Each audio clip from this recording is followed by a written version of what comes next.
Et bonjour, alors on m'a posé beaucoup de questions sur Prisma et je vais essayer de répondre à 3 d'entre elles. Alors Prisma, déjà, de quoi ça parle? Prisma, ça parle de personnes qui ont tout perdu mais qui ont encore l'espoir de vivre.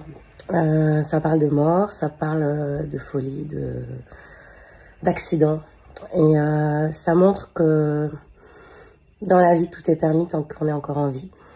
Je peux pas trop vous en dire plus, ça se passe en 2030, 32, et je suis un des personnages. J'aime bien le personnage que je me suis attribué, il est sympa. Enfin bon, vous le verrez si vous lisez. Deuxièmement, pourquoi j'ai choisi de l'auto-éditer?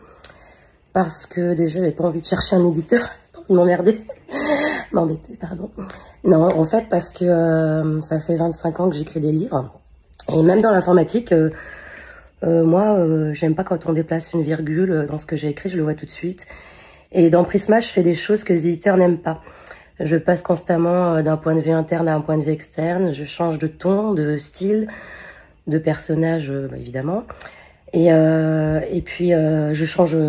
Enfin, je voulais avoir une liberté totale sur le fond comme la forme, et que personne ne me dise quoi faire. Voilà.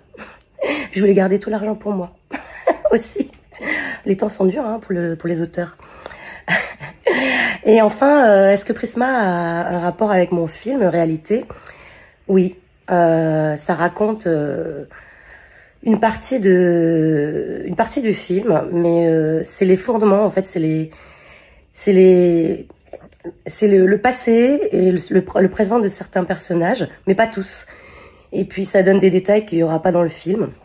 Et il y a une partie du film qui est totalement occultée aussi, un des personnages, et la fin d'ailleurs, qui n'est pas du tout la même. Voilà, mais achetez-le, il est sur Amazon. Et il existe en français et en anglais. Il n'est pas traduit par une IA, il est traduit par moi.